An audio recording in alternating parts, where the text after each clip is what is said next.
जिस कथा को मैं आपके समक्ष प्रस्तुत कर रहा हूं वो कथा है कि हरिद्वार की महिमा। क्यों कहा जाता है हरिद्वार को हर का द्वार, क्यों प्रसिद्ध है, तो आइए इस कथा को समझते हैं। हरिद्वार जिसे हर द्वार के नाम से भी जाना जाता है, इसकी महिमा अनंत है, जिसे शास्त्रों अथवा पुराणों में बहुत गाया और बताया गया है। लेकिन यह महिमा क्यों है, इसके कारण क्या है? हरिद्वार को सर्वप्रथम हर का द्वार कहा जाता है, क्योंकि हर द्वार अर्थात देवों के देव महादेव के कैलाश से जुड़ी पर्वत श्रृंखलाओं के पर्वत हरिद्वार से शुरू होते हैं, जो देवादिदेव महादेव के द्वार कैलाश तक जाते हैं। और हरिद्वार महादेव जी का अत्यंत प्रिय स्थान भी है। इसी कारण से भी इसे महादेव का द्वार कहा जाता है, यानी द्वार महादेव तक जाने का।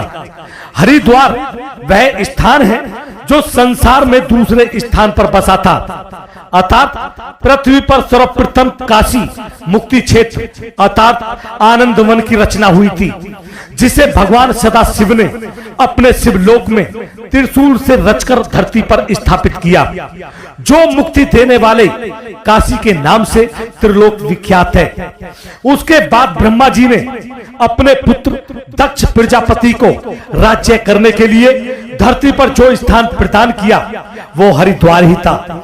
यहीं पर राजा दक्ष ने अपनी नगरी बसाई थी और यहीं पर वो राज्य करते थे।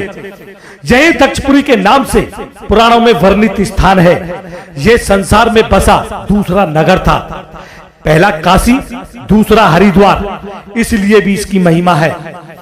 हरिद्वार में कुंभ से छलका अमृत गिरा था, जिसे स्वभानु नामक दैत्य लेकर भाग रहा था, जो बाद में विष्णु भगवान के द्वारा सर्व विच्छेद के कारण राहु केतु के रूप में जाना गया और नवग्रह में स्थापित हुआ। अमृत छलक कर गिरने के कारण भी हरिद्वार की महिमा बढ़ी और ये कुंभ नगरी बना, जहां 12 वर्ष बाद कुंभ होने लगा। और शोध में मिले तथ्यों से स्पष्ट हुआ है कि धरती पर सर्वप्रथम भगवान विष्णु के चरण जिस स्थान पर पड़े वो हरिद्वार ही था। बाद में हरिद्वार के मायापुरी क्षेत्र में ही भगवान विष्णु और माता महालक्ष्मी का विवाह संपन्न हुआ था। इन्हीं दोनों कारणों से ये स्थान भगवान विष्णु और माता लक्ष्मी को अत्यंत प्रिय हुआ और इसे भगवान हरि ने अपने नाम से संबोधित करके हरिद्वार बनाया। तब से इसके दो नाम पड़े, हर का द्वार यानी हरिद्वार तथा हरि का द्वार यानी हरिद्वार। संसार का पहला क्षेत्र जो हर और हरि दोनों को अति प्रिय है और दोनों के नाम से जाना जाता है। राजा दक्ष ने परमेश्वरी माता आदि शक्ति की तपस्या करके उनसे पुत्री रूप में अपने घर जन्म लेने का वर मांगा था, तो मां उसके घर पैदा हुई। राजा दक्ष की पुत्री सती के रूप में आदि शक्ति स्वरूपा भगवती माता सती का जन्म इसी हरिद्वार में हुआ था। यही उनका बालपन और युवावस्था गुजरी। यहीं पर उन्होंने तप करके महादेव जी को पति रूप में प्राप्त किया।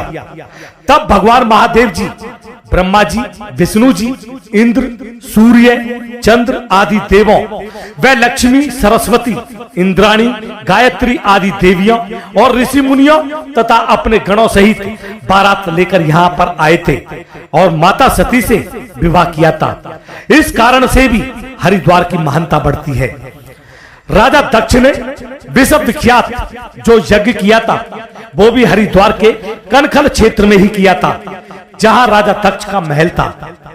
गंगोत्री जहां से गंगा जी का उद्गम है, उसका रास्ता भी हरिद्वार से होकर ही जाता है। गंगा जी हरिद्वार से होकर ही अन्य स्थानों पर जाती है, इसीलिए इसकी महिमा मां गंगा की कृपा से और भी बढ़ गई है।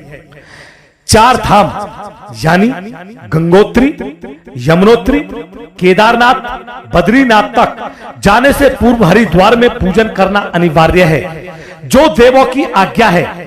मैं क्योंकि 4 धाम तक जाने का मार्ग भी हरिद्वार से ही होकर जाता है।